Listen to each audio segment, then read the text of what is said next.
বন্ধুরা, আজকের ভিডিওতে দেখাবো কিভাবে মাইক্রোসফট অফিসে খুব সহজে এমসিকিউ প্রশ্ন তৈরি করতে পারবেন। মাইক্রোসফট অফিসে এমসিকিউ প্রশ্ন তৈরি করা কিন্তু বেশ খানিকটা ঝামেলার। তাই আজকের এই ভিডিওটি দেখলে আপনি খুব সহজেই এমসিকিউ প্রশ্নগুলো তৈরি করে ফেলতে পারবেন। তো চলুন শুরু করে এই মূল ভিডিওটি। তো নরমালি আমরা যখন প্রশ্ন তৈরি করতে চাই তখন যেভাবে করে থাকি, ধরুন আমি ১ নম্বর প্রশ্নটি টাইপ করব। তো সেক্ষেত্রে আমরা এখানে ১ টাইপ করে দিলাম। এরপরে প্রশ্নটি লিখব। যেমন সে কাজ করে, তাকে কি বলে? এগুলো লেখার পরে এখানে একটি প্রশ্নবোধক চিহ্ন দিলাম। তো দেখতে পাচ্ছেন আমি প্রশ্নটি লিখে ফেললাম। এবার নিচে ক, খ, গ, ঘ অপশনগুলো আনতে হবে।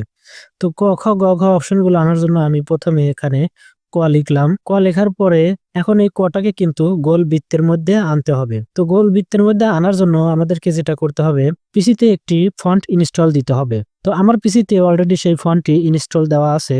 তাই আমি এখন সেই ফন্টটি সিলেক্ট করে দেখাবো। তো এখানে এই কটাকে সিলেক্ট করলাম। কটাকে সিলেক্ট করার পরে এখান থেকে দেখুন এখানে ফন্ট অপশন চলে এসেছে। তো এখান থেকে এই ফন্টটি আমি চেঞ্জ করে নেব।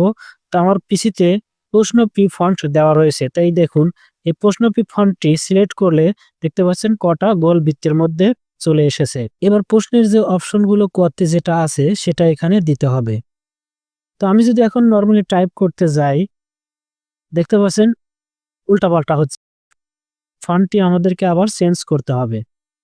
তো ফন্টটি চেঞ্জ করার জন্য এখান থেকে আবার ফন্টটি চেঞ্জ করে এই সুতুনি এমজে ফন্ট করে নিতে হবে।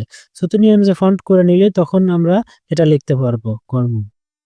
এবার খ অপশনটা দিতে হবে। আবার খ দিলাম। খকে আবার গোল বৃত্তের মধ্যে নিয়ে আসবো। এজন্য আবার ফন্টটি চেঞ্জ করতে হবে। আবার প্রশ্নবি ফন্টটি দিলাম। এখানে দেখতে পাচ্ছেন সুতুনি এমজে ফন্টটি সিলেক্ট অবস্থাতেই আছে। সেক্ষেত্রে আমরা পরবর্তী অপশনটা লিখি কর্তা। এরপরে গ দিলাম। গ দেওয়ার পরে গটাকে আবার সিলেক্ট করে এখান থেকে ফন্টটি সিলেক্ট করে প্রশ্ন পি দিলাম। দেওয়ার পরে আবার দেখতে পাচ্ছেন এখানে কিন্তু আবার ফন্টটি প্রশ্ন পি ফন্ট রয়ে গেছে। তাহলে কিন্তু আর লেখা যাবে না। এখন আবার এখান থেকে সুতুনি এমজি ফন্ট করে আবার কিন্তু বাংলা লিখতে হবে সঠিকভাবে। এরপরে ঘ অপশনটি দেওয়ার জন্য ঘ লিখলাম। ঘটাকে আবার সিলেক্ট করলাম।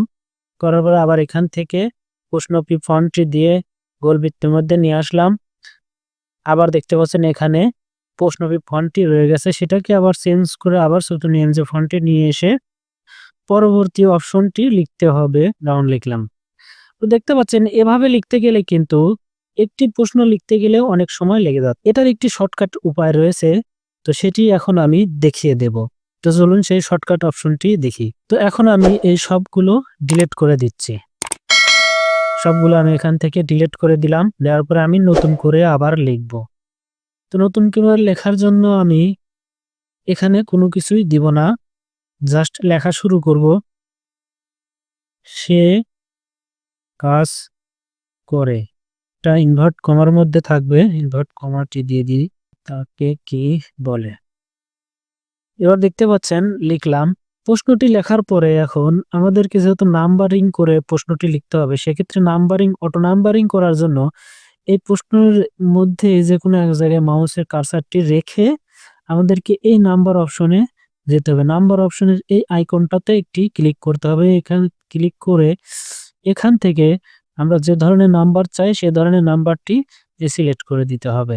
এবার যদি এন্টারতে দেখতে পাচ্ছেন পরবর্তীতে ২ হচ্ছে। এখানে কিন্তু আবার একটি সমস্যা রয়ে গেছে। কারণ আমি তো ক, খ, গ, ঘ অপশনগুলো লিখি নাই। এন্টার দিলে যেহেতু এখানে ২ চলে আসতেছে, তো সেক্ষেত্রে আমাদেরকে কি করতে হবে? তো সেক্ষেত্রে আমাদেরকে মাউসের কার্সারটি এই প্রশ্নের শেষ প্রান্তে নিয়ে গিয়ে কিবোর্ড থেকে শিফট ধরে এন্টার দিলে তখন এটা নাম্বারিং ছাড়া আমাদের লেখার অপশনটা নিচে চলে আসবে। তো আমি শিফট এন্টার ধরে নিচে নিয়ে আসলাম। এখন আমি এখান থেকে লেখা শুরু করব। প্রথমে ক অপশন শুধুমাত্র ক লিখব। কতে যেটা দেয়া আছে সেটা এখানে লিখব। এরপরে খ অপশন লিখব। খতে যেটা লেখা আছে সেটা এখানে লিখব। এরপরে গ, এরপরে ঘ। এভাবে সবগুলো আগে লিখে নেব। অপশনগুলো লেখা হয়ে গেলে এবার আমি শুধু এন্টার চাপবো।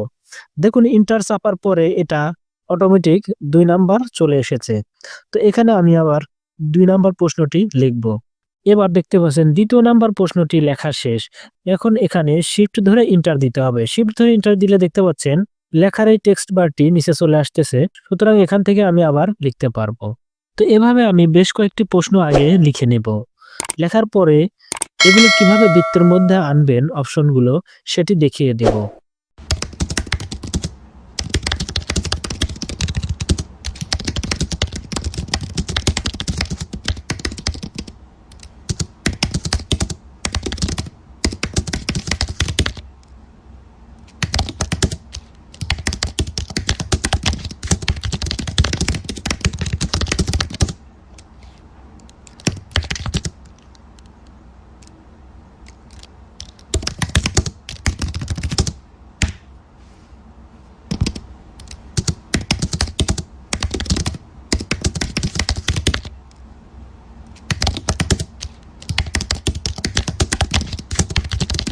দেখতে পাচ্ছেন আমি বেশ কিছু প্রশ্ন লিখে ফেলেছি।